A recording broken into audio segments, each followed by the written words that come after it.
ایک بچہ آ گیا، یتیم بچہ، اس نے آ کے عرض کی حضور 3 گھر میں افراد ہیں، میں، میری بہن اور میری بیوہ ماں، والد حضور چلے گئے اور آج نہ 3 دن ہو گئے روٹی کوئی نہیں کھائی۔ میں اس منظر کو بھی جانتا ہوں کہ جب یتیم گھر میں اکٹھے بیٹھے ہوتے ہیں اور پتہ ہوتا ہے ان کو کہ ہماری اماں کے پاس آج پیسے کوئی نہیں اور گھر میں روٹی بھی کوئی نہیں، تو پھر ان کو بھوک ہی نہیں لگتی۔ ہاں نہیں لگتی۔ اماں پوچھتی ہے پتر روٹی کھانی ہے؟ نہیں میں تو سویرے جو کھایا تھا وہ ہضم ہی نہیں ہوا، اماں جی شاہی کوئی نہیں۔ یہ پردے اس طرح کر کے بچائے جاتے ہیں، ایک دوسرے کو تسلیاں دینا، ایک دوسرے سے پیار کا بڑھ جانا، ایک دوسرے کے لیے جذبات اور طرح کے بن جانا، حکمت الہی کے تقاضے ہوتے ہیں۔ یا رسول اللہ صلی اللہ تعالی علیہ وسلم، بیوہ ماں ہے، یتیم بہن ہے، 3 دن سے کھایا کچھ نہیں، قربان جائیں وہ گھر جہاں سے کائنات کھاتی ہے ساری۔ حضور نے فرمایا بلال جا کے ساری ازواج مطہرات سے پوچھ گھر میں کیا ہے۔ حضرت بلال کہتے ہیں میں سارے گھاری پوچھ آیا، ٹٹول آیا، ٹوٹل 21 کھجوریں نکلی۔ یہ 2 جہاں کے شاہ ہیں اور پاس کچھ رکھتے نہیں، 2 جہاں کی نعمتیں ہیں، ان کے خالی ہاتھ میں حضور کے سارے گھر کو میں ڈھونڈ 21 کھجوریں نکلی تو لا کے میں نے پیش کر دی، تو حضور نے ڈائریکٹ اس کو نہیں دی، نبی پاک نے اپنے ہاتھ پہ رکھ لی اور کہتے ہیں پھر حضور نے نا اپنا منہ مبارک قریب کیا کھجوروں کے۔ صحابہ خود فرماتے ہیں کہ یہ جو حضور نے منہ مبارک قریب کیا ہے نا تو نبی پاک برکت کی دعا کر رہے تھے، 21 کھجوروں پہ برکت کی دعا ہوئی۔ حضور نے اس بچے کو بلایا، تھپکی دی، فرمایا لے جا 7 تیری بہن کی۔ انہیں معمولی نہ سمجھنا ہو تو حضرت بلال کہتے ہیں حضور 3 بھی دے دینا کبھی تو 30 سال ختم ہی نہیں ہوتی، 30 سال گزر جاتے ہیں، نکالتے رہو کھاتے رہو، ختم ہی نہیں ہوتی۔ حضور نے فرمایا 7 تیری بہن کی، 7 تیری والدہ کی، اور 7 حضور نے اور بھی تلقین فرمائی، فرمایا ایک سویرے کھایا کرنا، ایک شام کو کھایا کرنا، یہ لے جا۔ حضرت سیدنا بلال حبشی کہتے ہیں رضی اللہ تعالیٰ عنہ کہ بچہ لے کے جب باہر نکلا تو حضرت سیدنا معاذ ابن جبل دوڑ کے گئے اور جا کے بچے کے سر پہ شفقت سے ہاتھ پھیرا، کہا فکر نہ کرنا، رب کریم تجھے بہترین سرپرست عطا کرے گا، پتر پریشان نہ ہونا، اللہ تیری مدد کرے گا۔ صرف حوصلہ دیا، سر پہ دست شفقت پھیرا، بچہ چلا گیا تو حضور نے فرمایا معاذ ادھر آؤ نا ذرا۔ یا رسول اللہ حکم ہو۔ فرمایا کس چیز نے تمہیں اٹھایا بچے کے سر پہ ہاتھ رکھنے کے لیے؟ کس نے تمہیں کہا؟ کس چیز نے تمہیں اٹھایا جو تم بچے تک پہنچ گئے؟ عرض کی یا رسول اللہ وہ جو میرے دل میں اللہ نے یتیم کے لیے رحمت رکھی ہے نا، اس نے مجھے اٹھایا تھا، اور میں نے جہاں کہ اس کے سر پہ دست شفقت پھیرا تو حضور فرمانے لگے سن پھر، جو کسی یتیم کے سر پہ خالی ہاتھ بھی پھیر دے، جتنے بال اس کے ہاتھ کے نیچے آئیں گے نا، رب اتنی خطائیں معاف کرے گا، اتنی نیکیاں دے گا، اتنے درجے اس کے بلند کر دے گا۔ خالی دست شفقت ہی پھیر دے، دینا دلانا تو بعد کی بات ہے، اس کا خیال رکھنا تو۔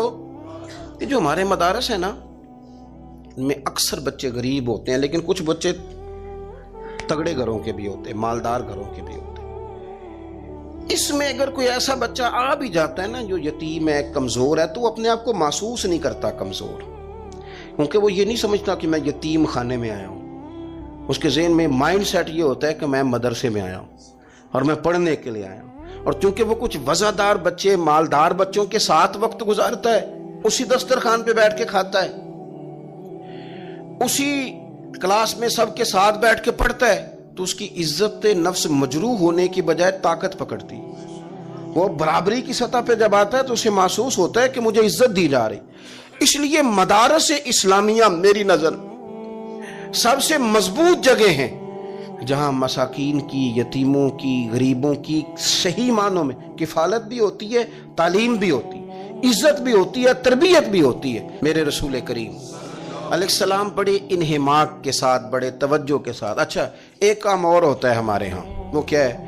اگر کوئی یتیم مال چھوڑ گیا نا اس کا باپ، تو پھر تو وارے نہیں آ رہے ہیں اس کے، پھر تو اللہ خیر کرے کہ بہت سارے مل جائیں گے کفالت کرنے والے، بہت سارے ملیں گے دھیان رکھنے والے، بڑے سارے ملیں گے توجہ دینے والے۔ قرآن مجید نے فرما دیا ہے کہ جو یتیم کا مال کھاتا ہے وہ سمجھ لے کہ میں مال نہیں کھا رہا، میں